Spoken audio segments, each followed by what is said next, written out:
Welcome to another episode of Bible Conversation. Today we're going to be talking with two special guests, two friends of ours, Joey Smith and Victor Mathison.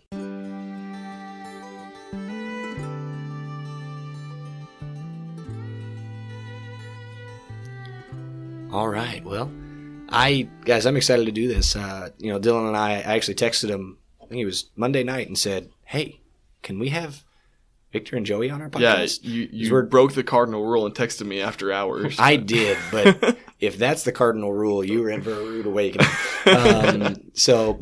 We're excited. I've known Joey and I've known Victor for probably going on 6 or 7 years now. It's been a while, and I'm excited to do this. So Joey, I'm going to let you go ahead and start.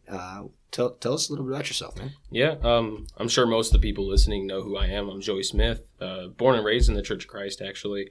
I've been a member here at the Keller Church of Christ since 2017, somewhere around there. So I spent the last almost 4 years working as a jailer. Worked in a jail for about 3 years and then tried to pursue the career of being a police officer. After a few months of that, decided it wasn't for me, and so here I am. I'm really glad to be on this podcast with Dylan and Chris. It's good to be here. And so you're going to school again, trying to figure out where you want to go with your career. But one of the things that you're still passionate about is the church and ministering to the people at the church. Yeah, right? Absolutely. And that was part of my reason for changing a career path. Was I found that it wasn't you couldn't coexist with those two fields. So. Yeah. Very good. Victor? Hello. Delighted to be with y'all. So my new role, I am the associate minister for the Bedford Road Church of Christ. Yeah, and that's really recently, right? Recently, yes, sir. As of two weeks ago. Yeah. Awesome. That's awesome. Well, guys, we're excited to have y'all. Victor, we're going to start with kind of what you want to talk about. Because I know you've got some thoughts, you've had some things rolling around in that head of yours, and you want to get out and you want to let people know about. And we'd love to talk about that. And Joey, whenever it seems appropriate, right, fit in. Yep. Mm-hmm. I know it's going to fit in. You talk about what you want to talk about. So we'll just kind of go between y'all's two thoughts. So Victor, what do you want to talk about, man? Well, my thing that I would like to kind of discuss a little this evening would be about, leadership changes in people's lives. After I had enrolled in, looking up into mentors as ministers, whether it be pulpit ministers or missionaries or youth ministers, I kind of always looked at it, and it left a good impact in my life, because that's what kind of brought on a decision for me to go into the School of Preaching at Brown Trail. And then even at times like that, I was not even given the opportunity. But I know that there are young, talented young men out there that are, they're gifted. They can preach, they can teach, they can song lead. They're passionate about it. They're eager to do the Lord's work. And, the proverb writer writes in Proverbs 22 and verse 6, train up a child in the way he should go, and when he is old, he will not depart from it. And so Scripture tells us clearly that, we need to be training our young people. We need to be influenced and leaving the impact on them, that they will, we all have responsibilities in the kingdom. Some are greater than others, but, the one thing that I have found just coming to my understanding, that is like we're all working together in the kingdom. You're no better than I am. Yeah. Everybody is talented, whether it be singing, preaching, teaching a Bible class, leading a prayer, waiting on the Lord's table, and at encouraging. Yeah. And at times, even growing up, I had deacons over the years in the church that would look down. Paul says, let no one despise you as thy youth, but be an example to the believers. And I think that's the key, what Paul is trying to leave in that verse, is that you need to be an example. You need to be leading. It's either, I look at it at two words. It's either you're a leader or you're a follower. Yeah. So as you've been talking about this, I'm reminded of Ephesians chapter 6. Children, obey your parents in the Lord, for this is right.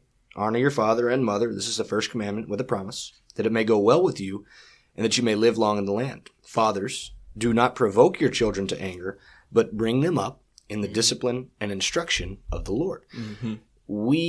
So families have a responsibility to train up their children in the way they should go, right? Proverbs 22:6. And they have a responsibility to instruct them in the way of the Lord. Ephesians chapter 6, verses 1 through 4, really. And as the church, we have a responsibility to everyone to bring the knowledge and admonition of the Lord and to have that fire, to have that passion, to talk about his ways, his commandments, right? The first and greatest command is this, to love the Lord your God with all your soul, all your mind, all your heart, and all your strength, right? And the second is like it, to love your neighbor as yourself. And, so as you're talking about that, I think that's just such an integral part of being a Christian is training people up in the way they should go. The Great Commission tells us, go, make disciples, teaching them to observe. It's not just go and talk to people about Jesus only. Like there's more to it. It's it's a difficult thing to do, but it's the only way to do it. Yeah. Plus, as a member of a congregation where you have a youth group, where you have young kids, and you're trying to teach them, it kind of reflects on your love, not just for your Christian brothers, but for your love of people who are not members of the church. Yeah. Because if you're not willing to be an example to, or to teach, or to spend time working with the people who are going to be the future of the church, how can you have love for people who are lost if you don't have love or the care or the interest to work on people who are your brothers and sisters in Christ? Yeah. Yeah. And I think that's something that's not really talked about a lot. I'd listened to a podcast recently, I can't remember which one, where they talked about kind of the conflict between different age groups nowadays. Yeah, was it Bible Conversations or? No, it was. You listened to other podcasts. Okay. There was another one I had listened to. I believe he listens to other podcasts. I know, right? I believe it was Will Harrop. Oh yeah. One that he did. Yeah.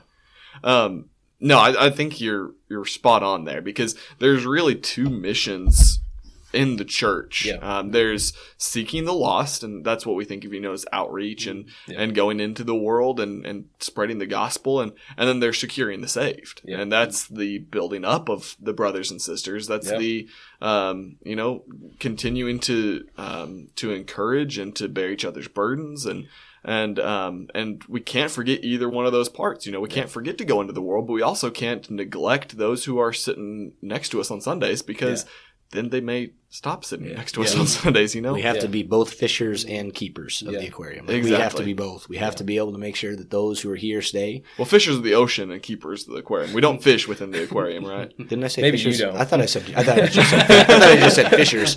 But yeah, being fishers of men, and then keepers of the aquarium, making sure that everything is copacetic there. I like that word. So but there's a big word to explain $3 word. But going back to what I was saying is, I wasn't looked at very much. I was like, okay, this guy Victor, he's very talented, but I was never used. Yeah. But I had another deacon that worked with me behind the scenes that he was like, oh man, you're going to be great in the kingdom. You're going to be doing great work, and I'm going to be one of your main supporters when you go to the school of preaching. Yeah. And God is going to use you. You're going to be an example. And that kind of left a good impact to see from an older man saying this to a younger man at that time. Just that feeling of trust and, that you are loved is really what it boils down to in my mind, right? Is when you have things and you have talents, you have abilities, and you want to use those, and people say, no, don't do that, right? Because we don't want you to. And then you see other people your age doing the things that you're wanting to do. Like, that hurts. Mm-hmm. And then somebody comes along and says, I want you to do those things. Yeah. And they give you the opportunity to do those things. That's how we show love. That's how we show compassion and kindness. And so I think that is crucial. And we cannot be judges of ourselves for who is going to do what. We can't be respecters of persons in that sense. If someone wants to serve, we need to give them the opportunity to serve. Yeah. But anyway. Yeah. This whole discussion about, training those who will be leaders in the church. You know, the just as you've had people invest in you, you need to look to invest in the lives of some people. Yeah. It always reminds me of something I mentioned on the podcast before, but every single person needs a Timothy, needs a Barnabas, and needs a Paul in their life. Paul and Timothy had that mentor and child in the faith type of relationship, and everybody needs someone to look up to as your mentor, as Timothy looked up to Paul. Everybody needs a Timothy, someone that you can call your child in the faith. Exactly. And then everyone needs a Barnabas. Yeah. Someone that you know is going to encourage you and not have anything to say that puts you down. Everybody needs that. Everybody needs those three things. And that, because that's the way the church was designed. And I was even just talking with my wife last night about how incredible God's wisdom is when he gave us the church. The fact that all of this that God envisioned as far as having these brothers and sisters is not just having a spiritual family that we can build one another up, spiritually speaking, but it's a social aspect as well, because we're social creatures, you know, and we're going to find it somewhere. And it's a lot better to find it in the church than to find it in the world. And so anyways, all of that goes into saying, you know, we need to be encouraging the involvement in the church and training the leaders in the church rather than other things. Not that other things aren't important. There are plenty of good things that can teach and train young people out there, but the teaching and training that happens in the church, I feel is so important. Well, and that's why we spend so much time with Lads to Leaders. Exactly, yeah. And, you know, I mean, the idea there is these kids are not leaders, right? They're not. Yeah. But we are training them to become leaders. They're lads. Lads, right? Yeah. Or lasses. But we're training them to become leaders. We're training them to become what God has envisioned for them. We're training them to do God's will. And that also means that we need training. Yeah. Because if we think that we've arrived, well, we're sorely mistaken. And elders need training. Deacons need training. We all need training, right? And when we neglect to see that or understand that we all need training, just like we all need salvation, we're in trouble. Yeah, we're in big trouble. Yeah, and really everything that happens, I mean, people find Christianity in their adult years. It happens a lot. Yeah. However, when we talk about, I did. Yeah, exactly. That's why I looked at you. Like, you found it. You know, you did it. That's awesome. But there are kids who are growing up in the church who don't have that type of support at their church, and it becomes to where their outside friendships, their outside peers become the most important in their life. Yeah, the most influential. Exactly. Yeah. And that's where we have problems nowadays with kids growing up and leaving the church, is they didn't have in their early years and their high school years, they didn't have the church as their main focus. They didn't have the church as their main support. Yeah. And that's hard for us in a world where you have, you know, you have to have everything figured out. You know, when you're graduating high school, you have to know you're going to school. You have to know what you're going to do for a career. No, the next 25 years of your life already planned out. Like, know when you're going to retire before you even start.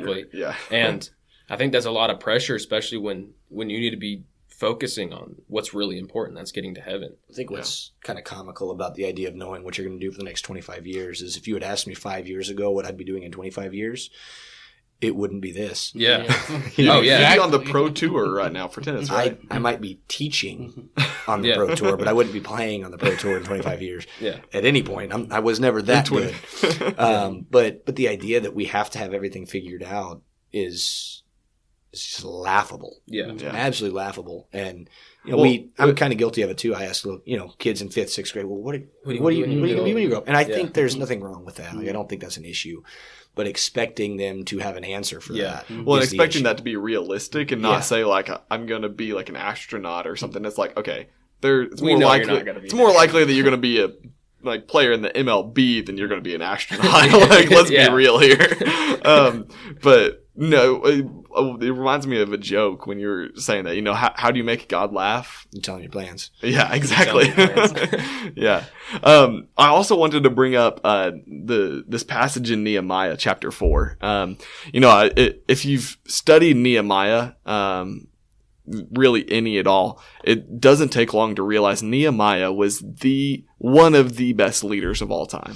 You know, he took the nation of Israel back out of captivity to rebuild the wall of Jerusalem. In like 53 days or something. Yeah, I don't remember how long, but yeah, it was really fast. And also it's like when they've got enemies all around them. So how do you motivate that many people to do that much work with that many enemies around you? Yeah. It's like, wow, Nehemiah was a great leader. But we see through the book of Nehemiah how he was able to do that. And throughout chapter 4, and really I think even going back to chapter 3, it talks about how like each person was working in like their spot. Like, you know, it's like a chain link fence, basically. How each person is connected together working.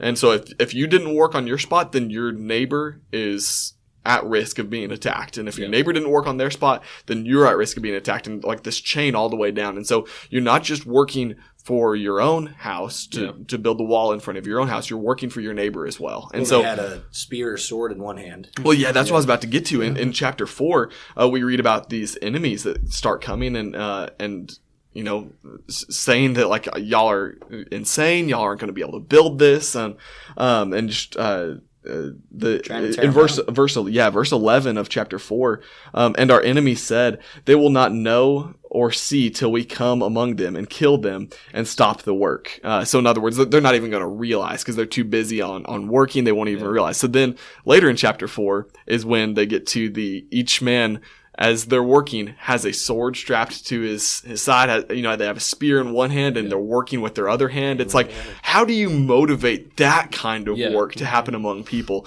Yeah. Because Nehemiah was a great leader, and he didn't stand back and say, do this, do that.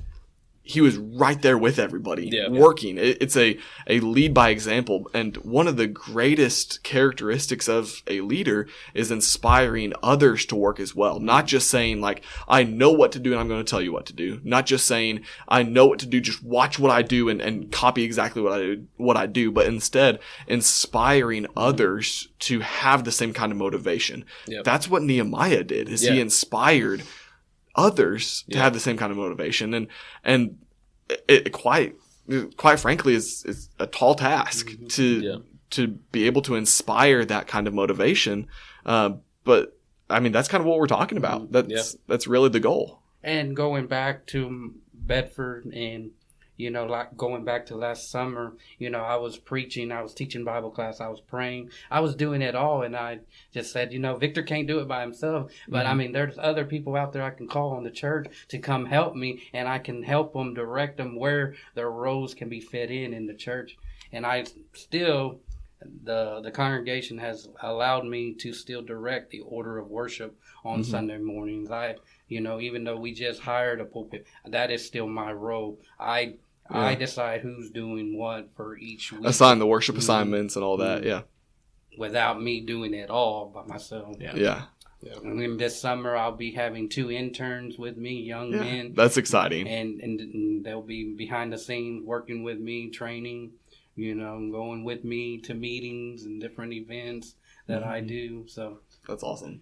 So having, you know, mentors and, you know, leaving that impact, now I can carry that and, you know, still pass it on. You know, somebody else is going to take over, but, you know, I can still leave an impact, and that's what I want to do, lead by example. Yeah. Paul, Paul in writing said, you know, imitate me as I imitate Christ. And while we are not inspired authors of the Bible, and while we don't have the miraculous gift of the Holy Spirit, we do have the Holy Spirit within us, and we are trying to serve the Lord. Yeah.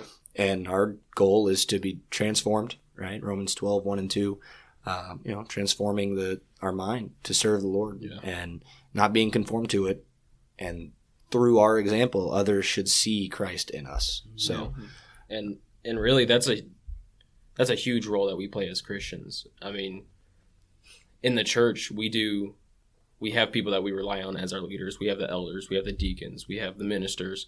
You know, we as the quote unquote regular Christians in the group that, you know, aren't, I mean, we still have a role to play. When that whether that's, you know, being an example to young people in the church, or or actually participating in the encouragement, the evangelism, the activities going on. Yeah. You know, it's... Or as like you're doing, working with the Titus camp that we're going to have later this summer. Yeah. Exactly. Working with camps and doing all sorts of things. Those are roles that we play. You may not feel like a leader, but in a way you are a leader. You know, there's always going to be someone in a sense looking up to you. Yeah, someone in a sense below you, looking up at you, saying, you know, this is someone that I can be like. And there is a sense of a lot of trust in God with that process too, because if none of us or one of us is not doing it for the right reasons, you know, is that something that's going to be made fruitful? Yeah. You know, as a congregation, our success is based upon how we believe, you know, what we believe in, what are our reasons behind doing this? Is it to raise money for the church so we can do what we want, or is it to raise money for the church so we can get the gospel spread out more? Yeah. You know, are we participating in this camp because we have fun at this camp, or are we participating in this camp because it's a way to disconnect from the real world and focus on what's really important? And I say real world in the sense of like the sin, you know what I'm talking about, the sinful, the materialistic world. Yeah. And that's something that in our personal lives too, that, you know, we have a hard, I mean, I know in the past I've had a hard time believing that too, because if you don't do things for the right reasons, you know, you're not going to be fruitful. And like in Proverbs chapter 3, I believe that's best, Proverbs chapter 3 and verse 5, you know, that's a really common one that we get growing up as kids, you know, in VBS and stuff. We hear about this one a lot. It's trust in the Lord with all your heart and lean not on your own understanding. In all your ways submit to him and he will make your path straight. You know, this is a verse that kind of, you know, we memorize as kids, you know, kind of as like a activity, you know, you get a sticker. Easy VBS verse, you get a sticker if you memorize this verse. But as adults, I think a lot of those verses we kind of push to the side because we learned those as kids. You know, it's something different. But when you actually look into what that verse is saying, I mean, if you put everything to God, you put your passion, you put your desires, you put what you're working for, your future to God, everything will work out for you. And there's the passage where it talks about not even the lilies stress about what's going to be tomorrow, what's going to happen tomorrow. Yeah, that's in the Sermon on the Mount when Jesus is like, like even Solomon in all of his splendor was not arrayed like the lilies of the field. Exactly. Like that, he wasn't even dressed as finely because God dressed the lilies. Yeah. What's really cool about that, if you don't mind me chasing a rabbit real quick, like you read about Solomon and all of his wealth and his riches and his fame. Yeah. The Queen of the South or the Queen of Sheba, wherever you know whatever translation you use, came to see Solomon to be in awe of his wealth and the way that he was arrayed with all of his gold and fine linens, like literally the best of the best that the physical world has to offer. And God's like, man, that's nothing compared to what I can do. Oh yeah, exactly. And really that's been something that's, you know, this whole idea of putting God first is something that's been on my mind a lot lately. You know, I had a quick career change. You know, I always thought I wanted to be in law enforcement since I've known you. Yeah, and before that. Oh yeah, but since I've been like 12 years old, I was like, I'm going to be a cop. That's what I'm going to do. Yeah. And once you actually start doing that, you know, I worked in the jail to get experience, and there's a lot I learned in that process that I don't regret. It's some things I learned doing all this that I could never pay for. Yeah. Knowledge that I will never forget. A lot of life experience there. However, once you're around that adult babysitter. Yeah, exactly. Exactly. That's, I mean, it's just so immature. I mean, I couldn't believe it. I was only 18. I was like, dude. Anyway, that's a whole other conversation. Yeah. But when you're in that environment and, you know, you're not around Christians, you know, when I was in the jail, I got a good schedule eventually, but you're still around that environment, and it's hard to offset that no matter how often you're at church. And then once I actually went into being a patrol, you know, deputy, I was a police officer. You know, your schedule is you never get to be around anyone but coworkers. You never get to be around anyone but just this, you know, the scum of the earth. You know, it's a very mentally exhausting process, and you kind of go, when you're on the other side of it, you think, hey, this is something I can do as a Christian and be a good example. But honestly, that is very hard to do if you're not putting God first. And you're not saying your fellow cops is the scum of the earth. It's the criminals you're chasing down. Exactly. Yeah, that's the only people that you interact with. Exactly. Yeah. And, it's hard to put God first when you're in that job, because it's life or death in the way you think. And you don't really have time you put that God first mindset, honestly. Yeah. And so that's part of my decision for leaving, and I have not regretted that once. Yeah. It's been such a good experience. I'm a lot happier now. I'm getting opportunities to work for the church a lot more. Mm-hmm. I love it. And I'm not going to try to use myself as an example of putting God first, because, God knows that I'm not perfect at that by any means. But definitely making big decisions like that. Yeah, it's kind of just an example of don't be afraid to make a change if that change is required to put God first. Yeah. Exactly. I often say this, even as a youth and family minister for Cold Springs, I dealt with rough kids that, their little sister was murdered, or they were addicted to drugs and things like that, and I was able to influence them. And this is what I told them, that I was like, you don't have to have that life. Maybe your mom and dad, but this is why God placed you with your aunt or your grandma that's raising you now. Mm-hmm. But I said, it doesn't have to be your life. I've gone through a lot, even in my childhood, I didn't have the best. I wasn't in the church. My mom was addicted to drugs, and there was a lot of things going on, but she was murdered before my eyes. I've dealt with that. And, God has really blessed me in my life, and look at the man that I've become. But I told him that it's like, it's either you hang out with good influence and you're going to be that person. Yeah. If you hang out with bad influence, then you're going to turn out to be just that. Yeah. You become the sum of the three people you spend the most time with. Yeah. And I think it's vital that we have our first priority God. We talk about that in church. We talk about that with teens. We talk about that with our families. Well, who's first on your priority list? If you ask people to write it down, everybody's going to write down God. Mm-hmm. And then you look at their bank account. Yeah. You look at the time they spend. You look at the fruits of their labor. Mm-hmm. And you recognize that there is a lot of times a discrepancy between what they say and what they do. Yeah. And we have to put first things first. Yeah. And we have to put God as our priority. And that means in every aspect of our lives. The time that we spend serving Him, the money that we spend in our lives, everything has to go first and foremost to Him. And that's just hard to do. Yeah. It's not easy. It is, especially when you have the lack of encouragement from your fellow Christians. You know, if your congregation is not active, I'm sorry, but how can your members be truly encouraged unless they're getting it from another congregation or from another source? And that's the verse in, I want to say Hebrews 6. I might be in the wrong place, but look, Hebrews talks about it. Don't neglect the assembly. Yeah, right. As is the habit of some. Mm-hmm.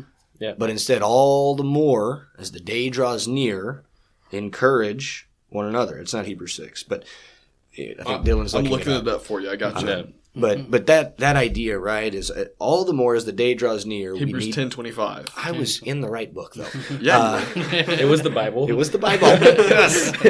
And I got one of the 66 right. So, but anyway, we should be encouraging one another. Yeah. And it's kind of funny. Sometimes we come to worship and we come to church and we come to church events and then we complain. Yeah. Well, that's not encouraging one another. Mm-hmm. Yeah. We come here and we spend time with one another and we spend time ragging on people and putting them down and making fun of people. And that's also not what we should do. Yeah. One of the things that blows my mind the most is we have 4 hours of time that we spend together. If you stay extra for fellowship, maybe you can get it up to 5 or 6, depending on how long you stay after on Sundays and Wednesdays and stuff.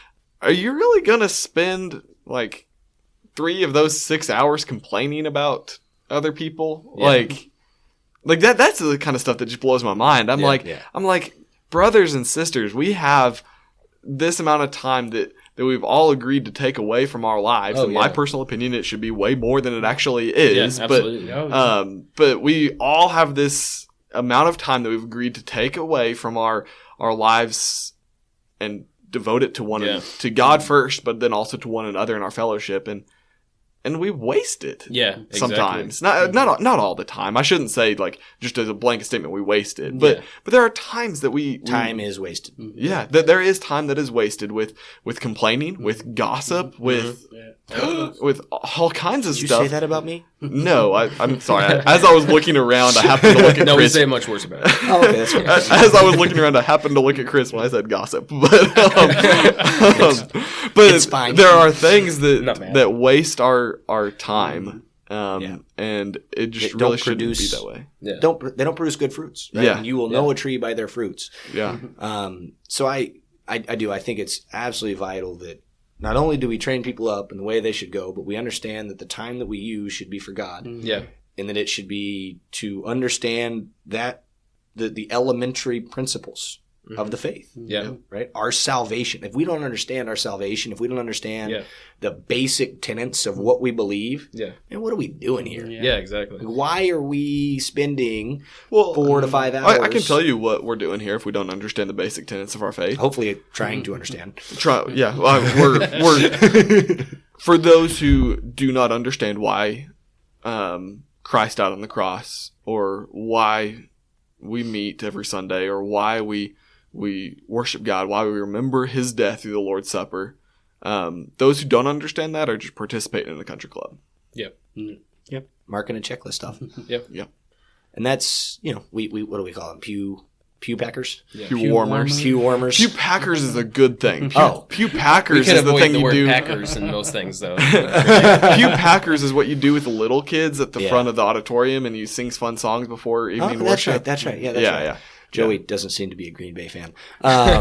No. So, but anyway, I appreciate this discussion. I think it's important that we have it more often, and Absolutely. we're in a closed room with 4 guys just talking about God and Jesus, and the fact that that's happening at all is phenomenal. Yeah. And it's conversation, and we don't know what conversations happen outside of here. We don't know who talks to who and what they talk about and what they say, but I will tell y'all that there's a whole lot more people that heard your voice than you actually thought of because of this. Because this podcast has reached almost 100 different countries now. Oh, wow. That's awesome. It's pretty cool. That's really cool. We've reached every continent except for Antarctica. We just can't seem to crack that one. But They're stubborn down. Still trying to get the They're Eskimos cold-hearted. to join they're us. very stubborn down Cold-hearted. there. Oh man, yeah, you got to warm their heart somehow. Maybe it's y'all's voice, but no, I want to say I appreciate y'all coming on. Thanks for having the us. invite. Yeah, of course.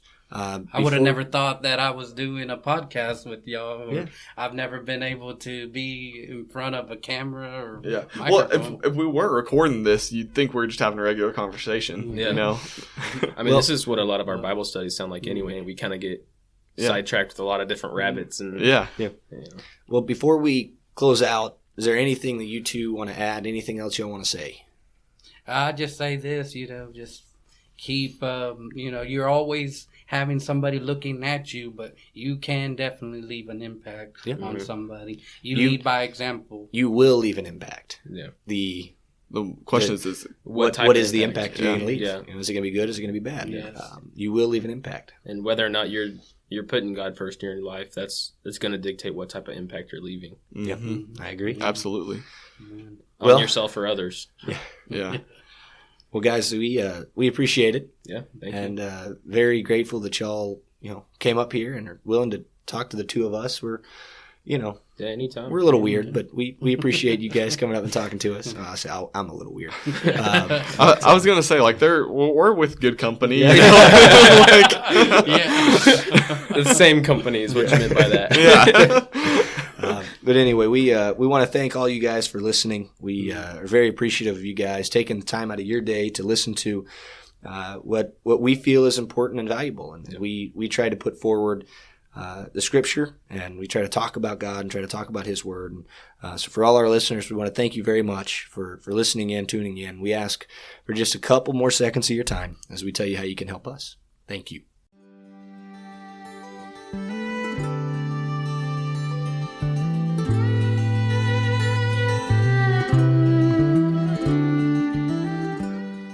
Thank you for listening to another episode of Bible Conversations. We want to encourage you to check out our proud partners, Ministry League. They have a website as well as an app that you can download from your smartphone.